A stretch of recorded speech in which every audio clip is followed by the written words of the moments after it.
Bien, el caso de cirrosis es complejo, pero vamos a tratar de hacerlo rapidito nada más. El hígado tiene varias funciones, como ya habíamos dicho, es multifuncional. Es una víscera maciza, es decir, no es que es hueca ni nada por el estilo. En los hombres tiene un peso entre 1,5 kilos y en las mujeres más o menos similar, pero obviamente con prevalencia mayor en los hombres en el tamaño y en el peso, ¿no? Y un volumen de entre 2,28, 18 por 8 centímetros cúbicos. Eh, algunas funciones como tal pueden ser sintetizar proteínas, digestión de alimentos, depósito de sustancias, eso justamente como por ejemplo el glucógeno en glucosa, el B2, el hierro, el cobre, todo ello va a tener el hígado en el caso de funciones. Va a poder convertir el amonio en urea, recuerda que el amonio es una sustancia tóxica, va a neutralizar toxinas, sintetiza factores de coagulación, fibrinógeno, trombina, etcétera. Como tal, el hígado va a tener múltiples funciones y cuando este fallo obviamente va a tener un efecto multisistémico. Ahora, el daño del hígado no es un daño de la noche a la mañana. El hígado es uno de los pocos órganos que se puede regenerar por sí solo. Sin embargo, este no se puede regenerar cuando hay un problema anterior, es decir, un problema como hepatitis, etcétera. Es por eso que el hígado tiene que estar, digamos así, al 100% para poder recuperarse de algún daño externo, ¿no? Ahora, alguna injuria que puede generar que el hígado empiece a ser dañado, puede ser por virus, por toxinas, alcohol, el NASH, hepatopatías alcohólicas, no alcohólicas, autoinmunes, enfermedades metabólicas, etcétera. Es por eso que el hígado empieza a inflamarse y poco a poco esta inflamación puede generar algunos problemas, ya sea en la coloración de la piel y demás, pero al inicio no son sintomáticos, solamente suelen estar presentes y listo. Eh, Luego de esa inflamación, el hígado más o menos va a poder prevalecer entre 5 a 50 años con esa misma tasa de injuria, hasta llegar a un daño temprano, cuando ya empieza a haber fibrosis temprana, es decir, hay algunas zonas del hígado que van a morir y va a ser reemplazado por tejido fibrótico. Y esto se puede detectar con una elastografía, etcétera, ¿no? Sin embargo, cuando el daño es temprano, puede haber tratamiento y el hígado puede volver a su forma original, o sea, puede ser reversible. Recuerda que el hígado, como le hemos dicho, es uno de los pocos órganos que se pueden regenerar casi al 100%. El problema es que las personas no entienden eso y cuando le dice que tiene una injuria leve, o sea, un daño temprano o demás, los pacientes no generan o no dan caso a ello, como ya están acostumbrados a su estilo de vida salvaje, por así decirlo. Yo lo digo así porque el alcoholismo no es algo que a mí me agrade. Las personas que toman alcohol, la verdad, no me gustan, me repugnan. Hablo en el sentido de excesivo, claro. Las personas suelen simplemente, pues, agarrar y decir, no, yo para qué voy a hacer eso, yo tomo, tomo, tomo y listo todos los días, cada fin de semana, pero hasta emborracharse, listo. ¿Qué va a pasar con esas personas? Pues del daño temprano, que tranquilamente ellos hubiesen podido dejar el alcohol y volver a su estado original del hígado, no, pasan a qué? A cirrosis. Y ahí es donde las personas empiezan a ver los síntomas de este caso de las arañas, de las arañas, ¿no? En la zona del abdomen, empiezan a ver coloraciones, empiezan a ver las uñas de Terry, etcétera. O sea, va a haber múltiples síntomas y ahí el paciente, sí, ahí recién se preocupan, cuando debieron preocuparse acá, en el daño temprano, más no en la cirrosis. Y ahí ya es irreversible, ahí el paciente ya va a tener un fallo hepático y lo único que van a generar o que va a hacer el doctor es el soporte nada más, porque ya no hay cura para ello. Ese es el problema de las personas. Y aquí en el Perú van a encontrar bastantes casos así. Yo les digo así un poquito con rabia porque yo he tenido algunos pacientes que les hemos hablado y les hemos dicho, no hagas esto, no hagas esto, y vuelven después de cierto tiempo empeorados también. Es por eso que ustedes cuando tengan pacientes así o familiares así, sean estrictos, porque es mejor que te odien a verlos morir. Créanme en eso. Listo. Luego aquí vamos a ver, cuando hay cirrosis, podemos tener dos posibles caminos. O bien el paciente, o sea, si no se trata, obviamente, el paciente puede generar un carcinoma hepatocelular, ahí ya está peor que mal, o puede haber un trasplante. Pero lamentablemente aquí en el Perú esto es casi imposible. ¿Quién va a donar su hígado? Entonces, prácticamente las personas que tienen cirrosis suelen evolucionar a esto de aquí, al carcinoma hepatocelular, lamentablemente, ¿no? Listo. La etiología, como habíamos dicho, es por alcohol. También podemos hablar de virus de hepatitis, tanto C y B, hepatitis autoinmune, la cirrosis biliar, incluso la no alcohólica, que sería la metabólica, que ahí sí es la más triste, porque hay personas que nunca en su vida han tomado alcohol, pero por problemas metabólicos suelen generar cirrosis. Recordando algunas irrigaciones. Bueno, vamos a recordar un poco de las irrigaciones, tanto la irrigación arterial como la irrigación venosa. Iniciamos con la irrigación arterial, ¿no? Arterias, ojo, arterias. Como hablamos de arterias, estas suelen generar mayormente o suelen irrigar más oxígeno, pero el flujo es menor.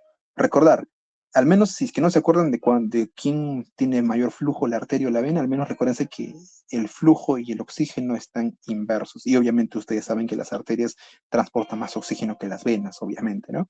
Y es por eso que ahí más o menos se puede recordar cuál tiene más flujo y cuál tiene menos flujo. En este caso, la arteria, al tener más oxígeno, tiene menos flujo.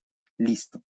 ¿Cómo, más o menos, cómo va a causar esto? ¿Cuál es su, digamos así, su irrigación? Bueno, y todo inicia con el ventrículo izquierdo. Llega a la aorta ascendente, pasa todo esto, ¿no?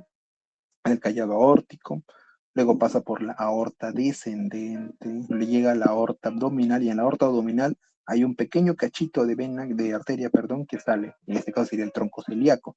Del tronco celíaco ahí vamos a ver la arteria hepática común, llegan otras arterias, pero ahí luego tenemos la arteria hepática propia. Luego de la arteria hepática propia se divide en arteria hepática izquierda y la arteria hepática derecha. Bueno, eso es más que nada por dentro, pero yo lo puse ahí para que más o menos se pueda entender, ¿no? Listo, esa es al menos la irrigación o la relación que tiene el corazón con el hígado, ¿no? Y en la irrigación venosa, que ya habíamos dicho que tiene menos oxígeno pero más flujo, ¿cómo se va a comportar? Se va a comportar así. En la irrigación venosa tenemos el hígado con la vena porta, y en la vena porta, este de aquí, va, digamos así, se va a comunicar con la vena esplénica, y ahí llega justamente al vaso. Pero no es solamente una relación hígado-vaso, también va a haber una relación con la vena mesentérica, tanto superior e inferior. Ambos van a llegar a intestinos. También vamos a tener con la vena gástrica, que va a tener relación con el estómago. Es decir, si por alguna razón suponiendo que una persona tiene un cáncer hepático, miren por dónde podría ir las células cancerígenas, miren, ¿eh? Tanto por la circulación venosa como por la circulación arterial.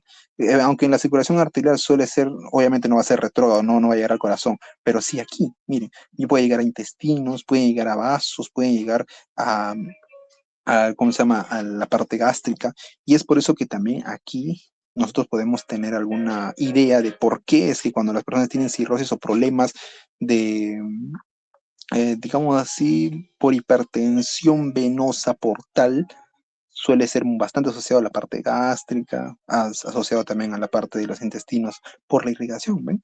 Vena esplénica, mesentérica, gástrica, porta, por todo eso. La irrigación general ahora. En la irrigación general vamos a ver que en el hígado, al menos la arteria hepática más la vena porta, o sea, la vena porta que está aquí, más la arteria hepática que está aquí, se van a juntar dentro del hígado. Y estos van a generar los llamados sinusoides. Aquí está, mira, un pequeño gráfico que puse. Vena porta, arteria hepática, juntados van a estar el sinusoide, ¿no? Aquí está el sinusoide. Todo eso es el sinusoide. Perfecto. En los sinusoides van a estar formados justamente por células de Kupffer, ¿ok? Los sinusoides van a llegar a la vena central para justamente irrigar todo el hígado. Pero ¿qué pasa? Atrás o al menos afuera de los sinusoides está el espacio de Dis, o Dice, como quieren decirlo, ¿no? Y el espacio de Dis, dentro del espacio de Dis vamos a encontrar algunas células, y las llamadas células estrelladas, o también llamadas células de hito. Estas células de hito son esenciales, ahorita vamos a decirlo para qué. Luego, a partir de ese espacio de Dis, vamos a encontrar también todo este conducto, que es el conducto biliar. Obviamente, estas cositas azules son justamente los hepatocitos. Listo. Ahora, les había dicho, las células de hito son importantes. ¿Por qué? Ahorita vamos a ver justamente por qué. Cuando hay fibrosis, obviamente en el caso de la cirrosis, cuando ya todo eso empieza a generar fibrosis, etcétera, aquí lo que vamos a encontrar es que en este caso los hepatocitos que estaban fuera del espacio de Dis, o sea, por fuera, ¿no? Van a generar justamente una especie de inflamación y ellos van a llamar a las llamadas factores de necrosis tumoral, factor de crecimiento transformante alfa, factor de crecimiento transformante beta, o sea, todo eso obviamente cuando se siente amenazado, se siente dañado, va a generar todos esos factores de crecimiento, ¿no? Y los que van a generar las llamadas células fibróticas van a ser las mismas células de hito. Es decir, las células de hito son las formadoras de esas fibras, de esa fibrosis, por mandato de los hepatocitos, obviamente. Ahora, ¿cuál es el problemita aquí? Que esta fibrosis no se va, o sea, no va a estar ni en el hepatocito ni en el sinusoide, sino en donde va a estar en el espacio de DIS. En el espacio de DIS es donde se va a generar toda esa fibrosis. Mira, aquí está, lo estoy resaltando. Esa fibrosis va a estar en el espacio de DIS. Y recordar, el espacio de DIS al inicio era pequeño, pero con la fibrosis se va a ensanchar. Y al ensancharse va a disminuir una parte. ¿Qué cosa va a disminuir? Al sinusoide, mira. El sinusoide lo va a comprimir, aquí está. Comprime al sinusoide, va a comprimir totalmente al sinusoide. Es por eso que la fibrosis de, del espacio de DIS va a comprimir a los sinusoides y al comprimir los sinusoides no se irriga bien todo el espacio hepático, ¿no? Y lamentablemente pues eso genera justamente isquemia, necrosis y finalmente pues ya sabemos a dónde conlleva la cirrosis. Por lo tanto, habíamos dicho, sinusoide más fibrosis disminuye el flujo. Las arterias como tal tienen menor flujo, pero las venas, recordad, las venas son las que tienen mayor flujo sanguíneo. Y cuando no hay flujo, pues aumenta la presión. Por lo tanto, ahí viene la hipertensión portal, ¿no? La llamada hipertensión portal por la fibrosis en el espacio de DIS. La cirrosis en etapas tardías de fibrosis hepática progresiva, vamos a ver justamente una distorsión de arquitectura hepática, formación de nódulos regenerativos, eso ya lo habrán visto en patología, justamente en la zona de histopatología, ¿no? Y en los nódulos regenerativos vamos a ver tanto micronódulos y macronódulos. Los micronódulos, o sea, pequeñitos, va a ser justamente por cirrosis alcohólica. Y los macronódulos por algunas infecciones virales, como el caso de hepatitis C. Este es un grafiquito pequeño, pero más o menos conlleva lo que habíamos dicho, ¿no? El corazón pasa a generar irrigación arterial a todo esto, especialmente al hígado, ¿no? Y el hígado va a devolverlo con la irrigación venosa. Pero cuando hay fibrosis, aquí disminuye el flujo, miren, aquí, justamente en esta zona disminuye el flujo en el hígado. Y eso que genera larga data, pues genera que haya una angiogenia, es decir, se generen nuevas venas. Miren, aquí están, nuevas venas.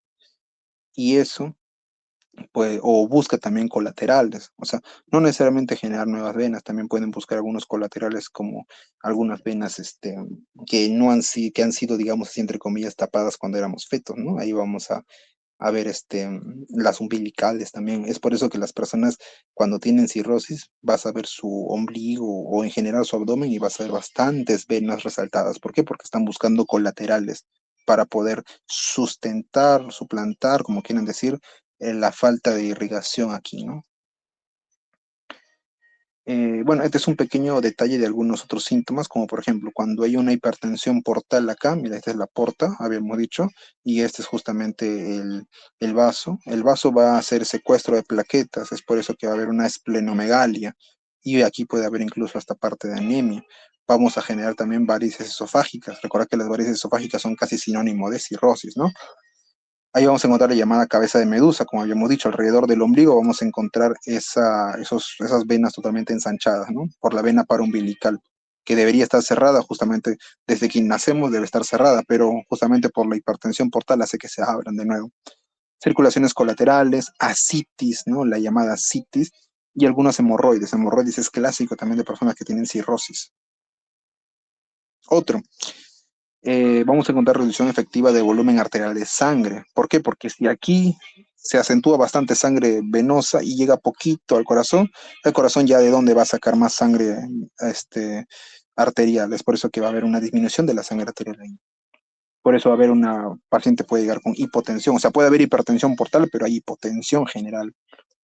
Y ahí el cuerpo quiere compensar la hipotensión con el sistema de renina, angiotensina, aldosterona, reteniendo líquidos. Y es por eso que la retención de líquidos genera justamente esa ascitis. Y cuando hay bastante líquido, el sodio, normalmente que debería estar en estados basales, recuerden, ¿no? Es casi lo mismo como tener sal y agua. Cuando yo le pongo más agua, es como que la sal ya no se siente mucho, algo similar. Va a haber una hiponatremia, o sea, la persona puede tener, digamos así, poco sodio, pero no porque no tenga tanto sodio, sino porque hay bastante líquido. Por eso se llama hiponatremia dilucional. Listo. Algunas etapas de la cirrosis. Bueno, Ahí vamos a encontrar justamente algunas etapas. Recordar que algunos factores de cirrosis sería alcohol, ¿no? Virus, etcétera. Vamos a encontrarlo como factores F1, F2, F3 y F4. El F1 y el F2, bueno, aquí también faltaría el F0. A ver, vamos a colocarlo aquí, F0. Cuando hay una noxa, cuando recién empieza a haber daño por algunos otros factores. Bueno, cuando empieza a haber el F1 significa que hay inflamación, es decir, ese hígado está recién siendo inflamado, empieza a haber alguna, no sé, algún ensanchamiento, etcétera. Obviamente no evidenciado, ¿no? En el F2 ahí empieza a haber un daño hepático intermedio, es decir, ya empieza a haber un poco de fibra, fibrótico, pero no es tan prominente. En esta etapa, tanto F1 y F2 es bueno tratarlo y se puede revertir. Sin embargo, si yo lo dejo pasar y pasa a F3 y F4, en F3 ya hay un daño avanzado, miren cuánto ya se ha fibrosado. Y ni decir en F4.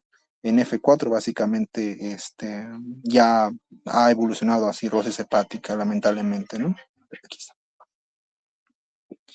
Y eso ya no es reversible, solamente el paciente recibe soporte y esperar a un hígado que puede ser trasplantado, que nunca va a llegar porque estamos en Perú, lamentablemente, ¿no? Listo. En el caso de la etiología, como habíamos dicho, puede ser tanto metabólico, autoinmune, por alcohol, también puede ser por infecciones virales como hepatitis o incluso genéticas como la enfermedad de Wills o retención de cobre, ¿no?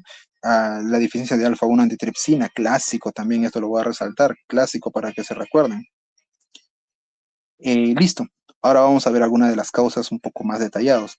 En la enfermedad hepática alcohólica, algo que sí o sí se tiene que resaltar un poquito, es que no es algo, digamos así, exclusivo de la cirrosis. La persona puede tener alcoholismo como no alcoholismo y nunca desarrollar hepatitis, o perdón, enfermedad hepática alcohólica.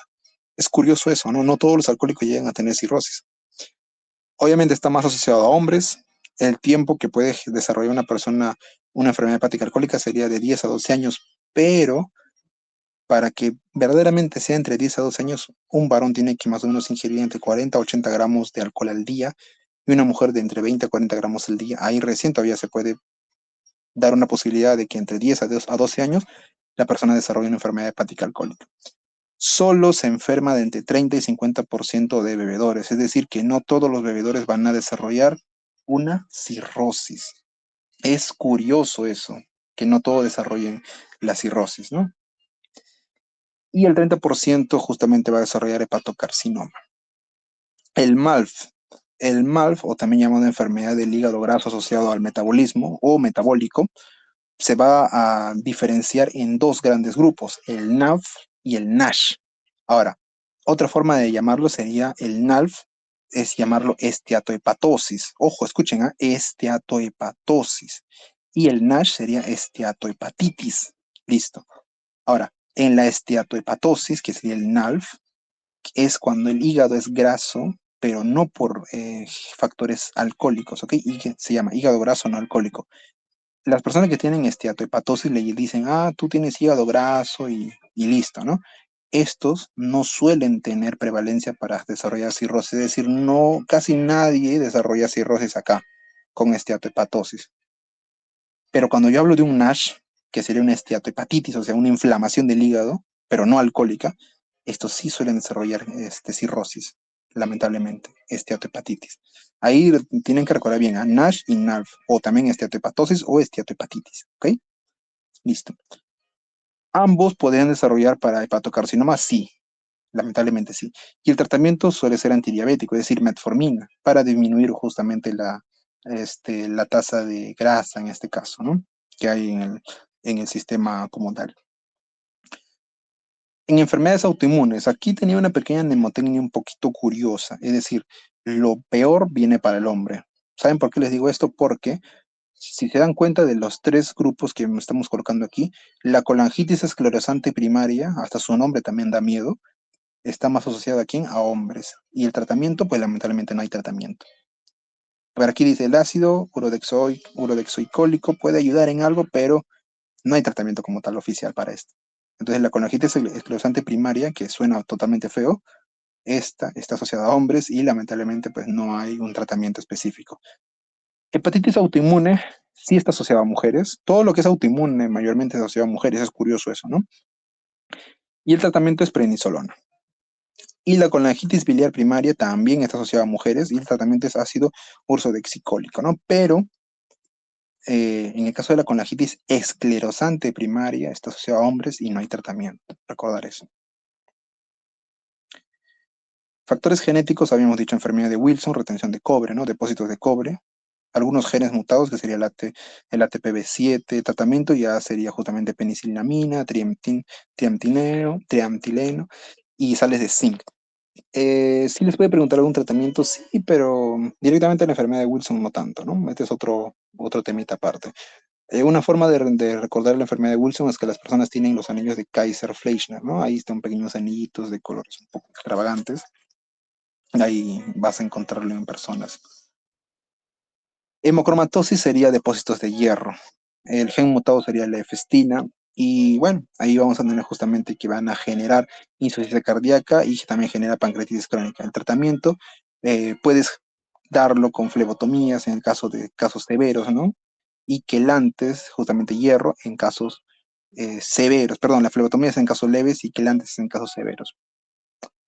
La deficiencia de alfa-1 antitripsina, la que habíamos dicho, y la que ya anteriormente habíamos asociado al EPOC también, pues aquí también se asocia justamente al caso de cirrosis, ¿no? La mutación del gen SERPINA1 y el tratamiento es justamente darle alfa-1 antitripsina de forma intravenosa. Cuando sospecho de cirrosis, cuando hay manifestaciones clínicas, como por ejemplo disminución del metabolismo, hipertensión portal, pérdida de síntesis de masa hepática, ictericia, edema, ascitis, hay bastantes síntomas que puedes buscar acá. Aquí están las llamadas uñas de Terry, ¿no? Leuconiquia, todo blanquito va a tener las personas que tienen cirrosis, blanquito las uñas. Otros síntomas pueden tener anorexia, baja de peso, debilidad, fatiga, o sea, puede haber bastantes cosas. En el laboratorio va a tener una pancitopenia, todo bajo, trombocitopenia, leucopenia, todo bajo, todo bajo. Transaminasas, activas, fosfatasa, GGT, más de 100, gamma glutaminas transpeptidasa, etcétera. O sea, todo eso va a tener aumentado. Y en las imágenes puedes basarte en la ecografía, en la tomografía, en la elastografía, que es el principal para ver justamente el daño hepático, ¿no? Y eso resalto bastante bien. Los signos clínicos. Aquí traté de dibujar algunos signos clínicos, como por ejemplo la circulación colateral. ¿Qué quiere decir eso? Miren, alguna circulación colateral, como habíamos dicho, las causas es la hipertensión portal, o también podría ser por una trombosis de vena cava inferior, o sea, una obstrucción en la vena cava inferior. Ambas causas pueden ser de tratamiento diferente. La hipertensión portal por la cirrosis o por la enfermedad hepática inicial. Y la trombosis se asocia justamente con algunos otros factores anticoagulantes que podrías tratarlo. Entonces, ¿cómo yo puedo saber cuál me está causando la circulación colateral? Simple. Tú vas a tener ahí está la vena del paciente, miren, ahí está la vena del paciente, lo voy a resaltar. Lo que vas a hacer es con tus dedos, vas a aplastarlo, con dos dedos obviamente, vas a aplastarlo, ahí está otra vista, ¿no? Ahí está aplastadito, y vas a soltar uno de ellos. Si sueltas uno de ellos y ves el flujo, más o menos vas a ver hacia dónde está siendo dirigido, ¿ok? Vas a ver hacia dónde está siendo dirigido. ¿Y dónde tengo que ver que se dirige? ¿Arriba o abajo? Ah, aquí tengo otro dibujito también. Cuando hay hipertensión portal, tú vas a hacer una línea media en el ombligo, ¿no? Ahí está la línea media. Es una línea media. Y tú vas a ver el flujo, de dónde a dónde está yendo la sangre.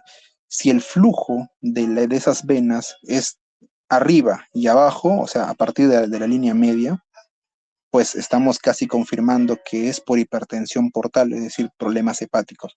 Pero si tú haces eso y el flujo sigue siendo ambos para arriba, miren, ambos para arriba, pues ya estás confirmando que esas venas, esa resaltación de las venas es por una obstrucción de la vena cava inferior. ¿Listo? Bueno, acá es un poco más extenso esto, pero lo voy a tratar de decir un poco más rápido, ¿no? La enfermedad hepática alcohólica justamente vas a ver con personas que tienen historial de alcohol de larga data. Tiene un aspartato aminotransferasa y un alanina aminotransferasa, una relación mayor a 2 y cada una tiene que ser menos de 500 en el caso de los números. ¿No? Recuerden que mayor a 40, mayor a 100, ya estamos hablando de alguna formación de problemas hepáticos. Colangitis biliar primaria, habíamos dicho que la colangitis biliar primaria es autoinmune en caso de mujeres, ¿no? Anticuerpos antimitocondriales y aumento de inmunoglobulinas M. Hepatitis autoinmune también asociada a mujeres, anticuerpos antinucleares de músculo liso, ANCA en tipo 1, anti-LKM tipo 1, tipo 2, perdón, y hepatopatía congestiva, antecedente de insuficiencia cardíaca derecha. Esos son algunos datitos como para tenerlo en cuenta, ¿no? La clínica, laboratorio y las imágenes. Recuerda que las imágenes mayormente la elastografía. El gol estándar va a ser obviamente siempre biopsia del hígado. Con eso vas a diagnosticar rápidamente qué es lo que puede tener el paciente. Nuevamente, cuando sospechar de cirrosis, cuando tienes estigmas de enfermedad hepática crónica y todo lo que hemos dicho anteriormente. Cirrosis en pruebas de laboratorio, es decir, si sacas biopsia, ves cirrosis ya confirmadísimo. O cirrosis descompensada cuando hay hematemesis, ahí sí ya tienes un problemita cuando ves en las heces totalmente pues sangre, ¿no? Algunos estigmas hepáticos puedes tener ascitis, plaquetopenia menos de 160.000, arañas angiomatosas, es decir, esas arañas cerca al ombligo, y el puntaje de Bonacon, Bonacin, perdón, más de 7, que sería justamente un puntaje que creo que está por aquí, si no mal recuerdo, bueno, lo vamos a ver más adelante, ¿ya?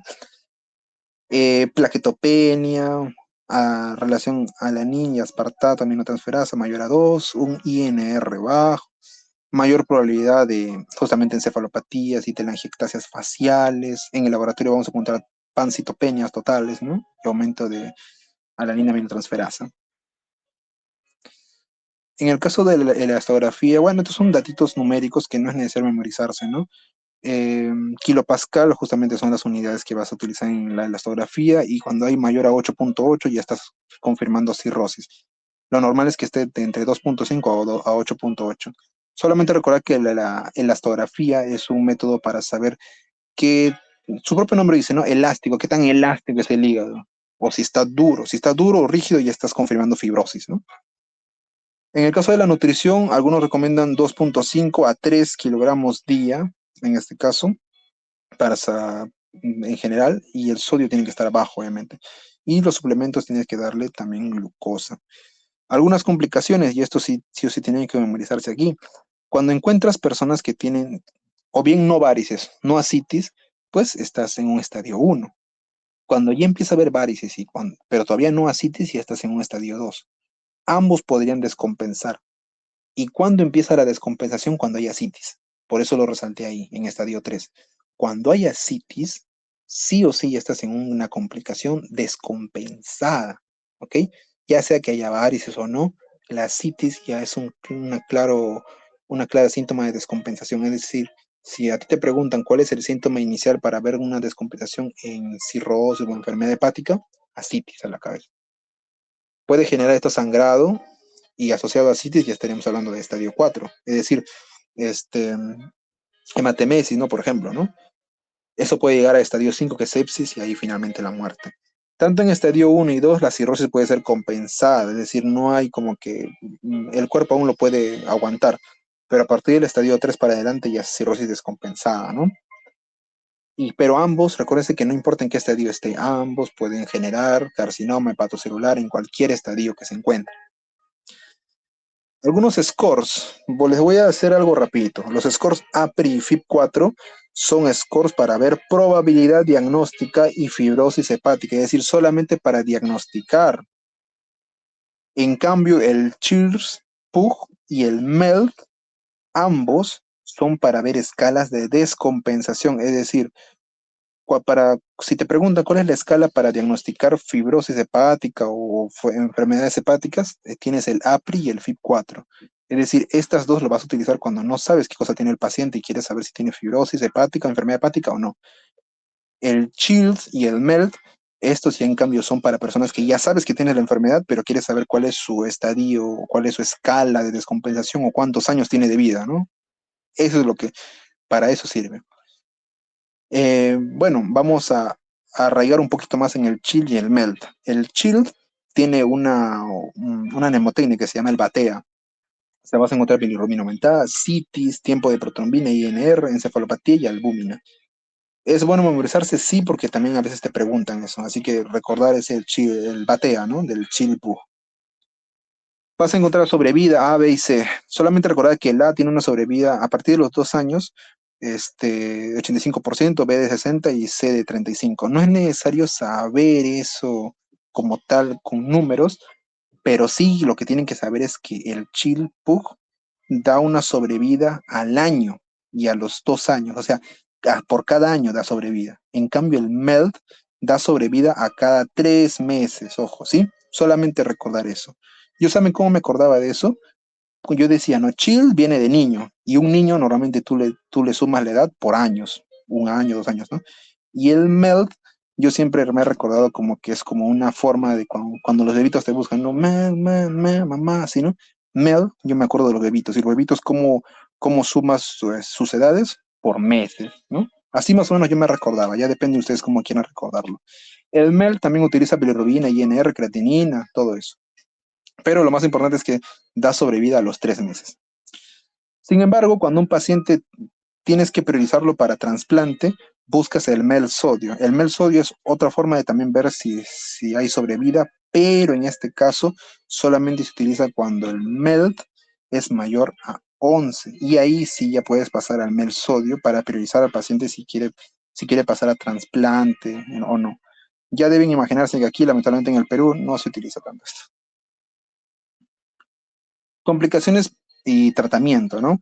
Cuando hay ascitis, tú le puedes restringir el sodio, le puedes dar furosemida para que orine todo eso, o espironolactona, dependiendo de cuál es el estadio y cuáles algunos son funciones cardíacas, etcétera, ¿no? Cuando tiene peritonitis bacteriana espontánea, porque sí hay personas que generan peritonitis bacteriana espontánea, ahí vas a empezar con cefalosporina, ¿no? Ceftazidima, aquí está, creo, cefoxime, perdón. Ceftazidima clásico también cuando vas a ir al MINSA, vas a ver, pero en la guía me dicen cefoxatima, ceftriaxona, norfloxacin, ¿no? Encefalopatía hepática. La encefalopatía hepática es justamente por el aumento de amonio. Recuerda que el amonio es el cual era metabolizado por el hígado, pero cuando el hígado está fallando, pues lamentablemente vas a tener estas enfermedades. ¿Hay que le puede dar? Lactulosa. Lactulosa, recordar que se da bastante cuando hay encefalopatías. Bastante. ¿Por qué? Porque este hace que tú puedas expulsar eso por las heces. ¿Ok? Todo el amonio y todo lo demás. Polietilenglicol también y la rifaxima. Pero recuerda que la lactulosa y el polietilenglicol va a depender si el paciente puede tomar agua o no. Si el paciente puede tomar agua, polietilenglicol, porque depende bastante de cuánta agua puede tomar. La hipertensión portal y prevenir sangrado. Cuando tiene hipertensión portal y quieres prevenir sangrado, puedes justamente darle carvedilol, propranolol, todo eso, ¿no? Los beta blocks. Y el síndrome hepatorrenal, octreotide y noradrenalina, para evitar justamente algunos problemas más a futuro. El GASA, o el también llamado el SAG, ¿no? La gradiente albúmina acero acítico. Solamente es una resta de cuánta albúmina en el líquido acítico tiene y cuánta albúmina en el líquido sérico, o sea, en la sangre. Si la resta sale más de 1.1, el paciente tiene hipertensión portal. Si la resta sale menos de 1.1, no es por hipertensión portal. Es también otra forma de diagnosticar esto, ¿no? ¿Qué más tenemos aquí? Las proteínas en líquido acítico. Esta es una forma casi similar a lo que habíamos visto en el líquido pleural, pero en este caso en el líquido acítico, ¿no? Cuando es más de 2.5, estamos hablando de que los sinusoides aún siguen íntegros, o sea, la asitis puede ser de origen cardíaco. Y cuando es menos de 2.5, los sinusoides sí o sí están dañados, y ahí la asitis puede ser justamente de origen hepático por cirrosis. La peritonitis bacteriana espontánea, lo que habíamos dicho que se trata con ceftas, es justamente cuando la celularidad está más de 250 al predominio de polimorfonucleares, ahí estás asociando que ya ha habido un problema bacteriano. Y si hay menos de 250 de celularidad, tú vas a pasar al GASA. Y en el GASA vas a ver si es que es justamente de origen este, el cardíaco, ¿no? Etcétera, y vas a ver justamente las proteínas en líquido acítico, más de 2.5, menos de 2.5. O sea, todo lo que hemos dicho aquí, justamente de origen cardíaco, no, esto, y también por la hipertensión portal o no, todo eso vas a buscarlo en peritonitis bacteriana espontánea para justamente tratarlo y saber de dónde han venido las bacterias, en este caso, porque a veces no sabemos de dónde han provenido esto. Y el manejo del sangrado visceral, como habíamos dicho, puede darle vasoconstricción, cardiopresión intravenosa, ortriótide, somatostatina, reducción de la parte hemodinámica, una ligadura también entre las 6 a 12 horas. Solamente recordar vasoconstricción en el manejo de sangrado variceral, ¿no? Bueno, ahora pasamos a hepatitis. Esta es otra parte de enfermedades hepáticas, recordar, ¿sí? En el caso de hepatitis es, bueno, no es tan difícil, la verdad, recordar hepatitis, porque miren, ¿no? En el hepatitis aguda y crónica, vamos a encontrar primero que el PCR, que es justamente reacción en cadena polimerasa para hepatitis C, va a ser bastante sensible aquí. Y en el caso de la hepatitis C, justamente el tratamiento va a ser con interferón, y esos son datitos que quiero que recuerden bien. Ahora, la hepatitis aguda y crónica se va a diferenciar por el tiempo. Si es menos de 6 meses es aguda, más de 6 meses es crónica. Las agudas, la causa puede ser hepatitis A, B, C, D y E, cualquiera. Puede ser por citomegalovirus, virus del Epstein-Barr, por fármacos, etcétera.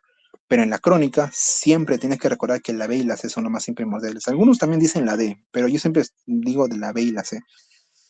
¿Por qué? Porque la B y la C suelen tener justamente, bueno, ahí vamos a ver justamente la etiología de la hepatitis B y C. Pero yo me acuerdo, una mnemotecnia, solamente recuerden esto, la hepatitis B y C, bien crónico, ¿no? Ahí está, bien crónico, justamente para crónico. Podemos tener causas de esteatopatitis no alcohólica, ¿no? ¿Cuál sería el NASH o el NALF? NALF, perdón. Que sería esteatopatosis y esteatopatitis sería el NASH. Y la enfermedad hepática alcohólica, hepatitis autoinmune, fármacos, casi lo mismo. Solamente recuerda que la crónica hepatitis B y C, recordar eso siempre, por favor. Ahí tenemos la etiología, ¿no? A, B, C, D y E.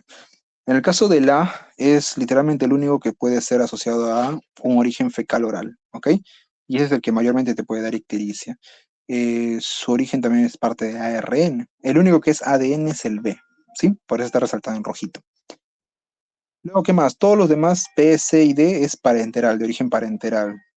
Y el E es por la vía zoonótica. En el caso de la D, puede dar hepatitis fulminante. Y en el caso de la B y la C, hepatocarcinomos, hepatitis crónica también, ¿no? Listo. Hepatitis aguda, simple y rapidito. Algunos síntomas pueden ser variados. Puede haber astenia, anorexia, dispepsia. En general puede haber muchísimas sintomatologías que no pueden estar asociados directamente a hepatitis porque pues puede ser múltiples causas. Algunos síntomas extrahepáticos pueden ser artralgias, dolores, ¿no? Artritis, exantema urticariforme, o sea, urticarias, ¿no? Similares al virus de hepatitis B. Ictericia también, hepatitis anictérica, virus de hepatitis A, ¿ok? También podemos tener prurito, hepatitis fulminante, pero la fulminante es mayormente asociado con otro, ¿no? En caso de hospitalizaciones solamente se da cuando la persona ya tiene problemas encefálicos, encefalopatía hepática, ascitis a gran predominancia, ¿no? INR menos de 40%, aunque se le suele decir en números, pero aquí en porcentaje está bien. Albúmina menos de 2.5, bilirrubina sérica más de 30, vómitos, o si la persona está embarazada. Recordar esto, en el embarazo siempre se le debe hospitalizar, nunca, nunca, por nunca debe decir, no, te tengo que revisar si tienes ascitis. No, no, no. Embarazo, rápidamente hospitalizarlo. Este cuadrito es importante que lo sepan. ¿Por qué? Porque este cuadrito te va a ayudar bastante a diferenciar. Lo demás tanto no importa, la verdad. Porque tú al toque vas a saber cuando una persona tiene hepatitis o no con laboratorio. Esto es lo que verdaderamente te va a importar bastante. ¿Por qué? Porque al momento de sacar anticuerpos y todo lo demás, vas a ver algo interesante y algo curioso. Miren, ¿ah? Cuando una persona tiene hepatitis aguda o hepatitis crónica, o cuando ya ha tenido hepatitis pero ya está curado, o cuando está vacunado, va a tener cierta serología diferente. Por ejemplo, cuando una persona tiene hepatitis aguda, recuérdense, agudo, como es agudo, recién ha tenido la enfermedad, o sea, menos de 6 meses, ok. Entonces, el cuerpo, como tal, no ha tenido tiempo de generar tantos anticuerpos. Es decir, el único anticuerpo que ha podido, digamos así, liberar sería el anticuerpo de inmunoglobulinas M, o sea, el más rápido, ¿no? Por eso es positivo. En hepatitis aguda es positivo en la inmunoglobulina M, que es la rápida. Pero los otros anticuerpos no, como la G es a larga data, pero como es agudo, no está todavía. Pero lo que sí va a haber son anticuerpos, perdón, antígenos, del antígeno justamente de la hepatitis, ¿no? Como por ejemplo antígeno de superficie, todo lo que es AG, todo lo que inicia con AG va a estar ahí. Luego antígeno de ir replicando y la carga viral va a ser positiva. Es por eso que en hepatitis aguda los antígenos van a ser positivos y el único anticuerpo que va a ser positivo es la inmunoglobulina M. ¿Ven? Cuando una persona ya ha sido curada, ojo, ya no va a tener anticuerpos de inmunoglobulina M, sino ya va a tener anticuerpos de inmunoglobulina G, las que tienen justamente memoria, ¿no? Porque ya ha sido curado. No, ya no va a tener antígenos porque obviamente ya el virus ya desapareció del cuerpo, pero sí va a tener anticuerpos anti-S, que también, o sea, ya va a tener todo anticuerpos nada más, y anticuerpos HBE. O sea, todo su cuerpo va a estar lleno de anticuerpos, excepto el de la inmunoglobulina M, obviamente, ¿no? Listo. Cuando la persona ha sido vacunada, o sea, cuando nunca ha tenido el virus, pero sí ha sido vacunada, lo único que va a tener es anticuerpos anti-S. No va a tener de inmunoglobulina G porque solamente se produce cuando ha sido infectado, pero sí el anti-S. Pero cuando una persona tiene hepatitis crónica, obviamente los antígenos van a estar presentes, o sea, el virus va a estar presente ahí. Todos los antígenos van a ser positivos. Este, van a ser positivos y la carga viral. Pero a diferencia del agudo, o sea, porque el agudo también tiene todos los antígenos positivos, a diferencia del agudo, que el agudo era de inmunoglobulinas M, el crónico va a ser de inmunoglobulinas G. ¿Ok? Esa es la diferencia de agudo y crónico. Es importante saberlo, sí, porque eso sí va a venir en su examen. Le va a decir, paciente, tal, tal, tal, tal, tal, le sacaron esas pruebas y positivo a esto, y ustedes más o menos tienen que saber si la persona tiene hepatitis aguda, crónica, curado o vacunado. Pero mayormente recuérdense de la aguda y de la crónica, que es clásico verlo en los exámenes, ¿no? Hepatitis crónica, como habíamos dicho, el B y el C a la cabeza. Algunos dicen el D también, pero mayormente el B y el C, ¿ok? Listo. La crónica, obviamente, más de 6 meses y obviamente remisiones espontáneas, es decir, a cada cierto tiempo va a haber remisiones, la persona va a decaer bastante. Evoluciona a fibrosis con las células de Kupffer, justamente, va a estimular las células de hito para generar colágeno tipo 1 y tipo 3, importante, ¿no? En la fibrosis hepática. Y algunas otras cosas pueden ser autoinmunes, alcohólicas, por drogas también, etcétera. Y de 1 a 2% justamente por hepatitis B aguda, o sea, va a evolucionar de aguda a crónica. Tratamiento, algunos antivirales como la amibudina, adenofir, entecavir, terbibudina, etcétera. Lo más importante es adenofir, ¿no? Hepatitis C crónica. Cuando hay hepatitis C crónica, mayormente suele ser asociado a transfusiones. Eso es lo importante como tal. Y el tratamiento es interferón. Eso es lo que quiero que se acuerden mayormente. Lo demás no importa tanto. Cuando hay hepatitis C crónica, mayormente es por transfusiones y el tratamiento es por interferón. Cuando hay hepatitis autoinmune, habíamos dicho que mayormente está asociado a mujeres, pero hay tipos, ¿ok? Tipo 1, tipo 2 y tipo 3. Ahora, cuando hay tipo 1, yo le voy a encontrar qué cosa, anticuerpos en músculo liso y ANA positivo. Eso recordar, ¿eh? Tipo 1, músculo liso y ANA positivo. Tipo 2, LKM positivo. Y tipo 3, bueno, no importa tanto el tipo 3 porque el ANA y el anti-LKM pueden ser negativos y pueden ser otra serología. Pero el tipo 1, recordar, músculo liso y ANA positivo. Y en tipo 2, LKM. Eso sí es importante porque eso repite la pregunta cada rato los doctores. Así que eso ténganlo en cuenta, ¿sí? Ese es en autoinmune. Tratamiento prednisona y justamente pues tratas de buscarle una dosis de entre 30 a 60 miligramos día, pero poco a poco vas a ir reduciendo porque recuérdense que todo corticoide y todo lo que te genera inmunidad, o sea, disminuir la inmunidad, tienes que disminuir también la dosis porque no puedes hacer que todo el tiempo esté con la inmunidad disminuida, ¿no? Entonces, más o menos disminuyes la dosis a casi el 30%, 10 a 15 miligramos día, ¿no? O acetropina, ¿no? Acetropina para evitar mayormente el corticoide, porque a veces cuando tú le das corticoide a larga data te puede generar otros problemas, como es el caso de la tuberculosis. Y listo. Ahí sería todo el caso de la cirrosis hepática y hepatitis, un tema bastante complejo, la verdad. En la próxima vamos a ver pancreatitis, que es un poco más tranquilo, y hemorragia gastrointestinal, que también es tranquilito. Listo.